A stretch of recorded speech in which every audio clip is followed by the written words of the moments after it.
Day 4 then. Stress and unrest increasing. Ba ba ba.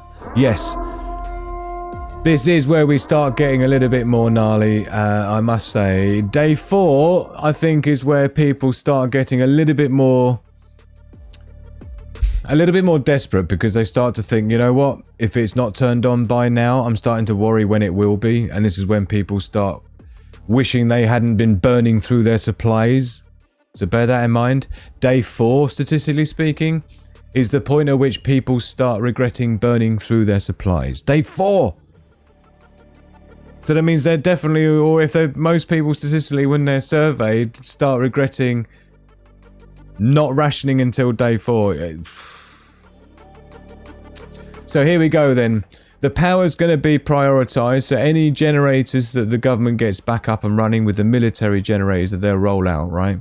They have the big military sort of generators and power generators, but they'll be rolling those out. They'll be like, you know, 20, 30, or maybe even a sort of megawatt type things, right? And they'll be trying to get things back up and running. Don't forget, governments have all sorts of continuity of government processes and procedures that they've got already planned out, right? But it's going to be specific to them. They're not going to be giving us any power. There won't be any way of injecting it into the system, right? This is going to be building by building, trying to get things up and running. So the first thing will be probably police stations, right?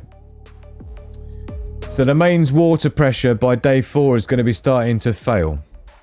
So this is where water is going to start running out, and you're going to start hoping, and that's best case scenario. So you're going to want to start hoping that you have filled your bath up with water and have storage anyway, but I'm assuming you know, this is everybody else. So burglaries, police out on the streets, maybe not, because they're not going to want to leave their family at home on their own, right, as things start getting gnarlier, but we'll look into that as things go on. So the accidents are going to be increasing. The burglaries and the break-ins are definitely going to be increasing at this point, because people are going to be getting a little bit desperate. Accidents are going to be increasing because you're going to be having more break-ins, people getting themselves cut on glass. You've got fires of people using candlelight and things like this, lanterns and oil burning lanterns that they're not used to using, they found in the attic somewhere, right? Candles that they've dug out of the cupboard and they just forget about them and they start setting fire to things, yeah? Not to mention your carbon monoxide poisoning, which is also a problem. That's a typical issue as well, because people start doing things like cooking inside on their camping gas stoves and things without any ventilation. They start doing things like putting candles in there that start setting fire to stuff. There's all sorts of things that start going wrong because people are doing things they're not used to doing, yeah? So it all goes wrong very quickly. So the other thing we got here then is the hospitals start struggling. Sorry, I skipped over the riots increasing daytime because we already had that in day 3. So people are going to be getting even more desperate for food. You know, you need to do something, blah, blah, blah. Because they're not prepared, because they have, you know, nothing themselves. Thank you, All American Prepper. Definitely hit the like button. That's much appreciated. I do appreciate you being with us tonight. When the power went off, I had to use a device to get to the torch.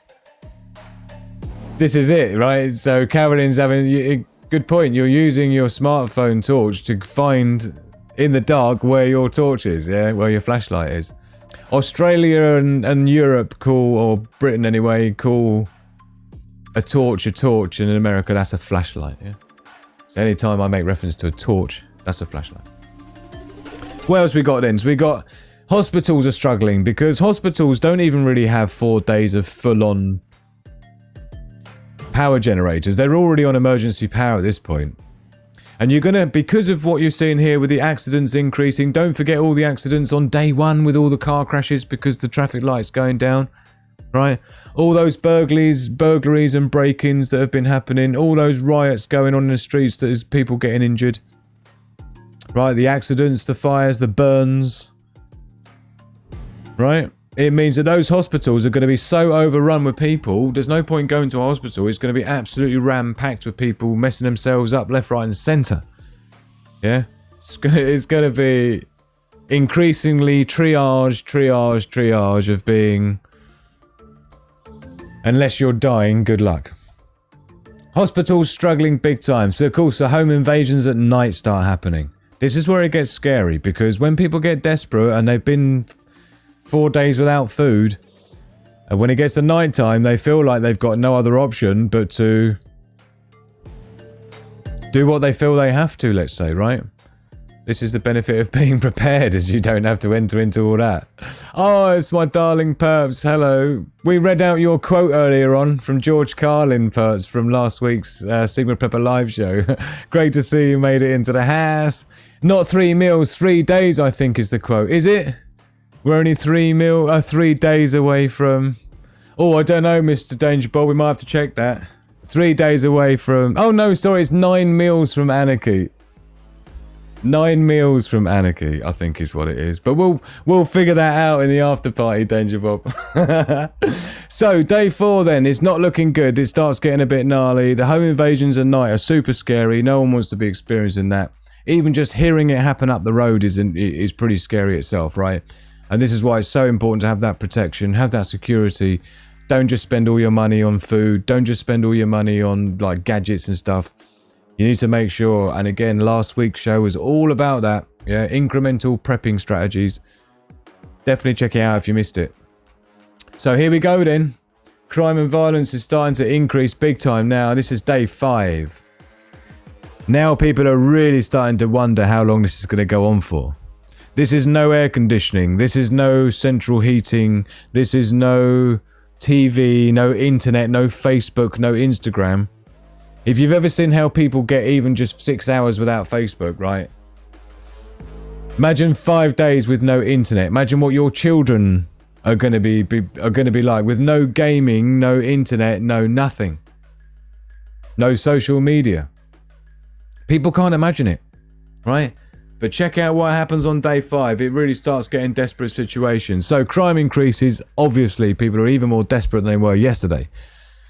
So the desperation is definitely setting in now. The medicine shortage is going to be a problem as well, because not many people have... Though I'm talking about the people that have emergency critical medicine that they have to have every day. At this point, it's going to start being a problem for them. So you've got drug addicts are going to be desperate, right? You've got people that are on prescription drugs like antipsychotics and things like this, right?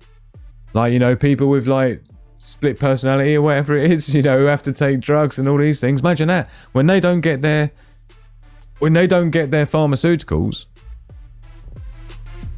things go wrong pretty quick and they get angry pretty quick. The same as alcoholics, like serious alcoholics. Imagine if they don't get any of if they can't get any for 5 days, they're usually going pretty crazy at this point, pretty desperate.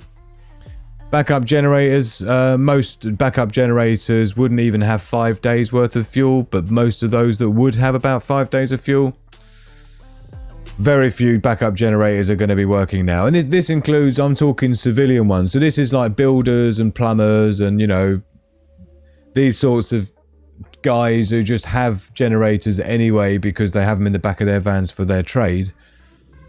They might accidentally have 5 days worth of fuel to spark up their generator every now and again. But of course, the backup generators are very noisy. So you're kind of like advertising to everybody around you that you've got power and they haven't. So I'll give it about 2 days before that's taken out of your back shed or out of your house, right? This is why I prefer the solar, off-grid solar solution, because it's just far more... It's silent, it's fumeless, it's smellless. You don't need gasoline. And of course, the minute you need gasoline, it means you need stabilizers to make that gasoline last more than about 6 months. But, you know. Thank you so much, All American Prepper. We got a new subscriber. Thank you so much. That's the point. Why haven't we got the...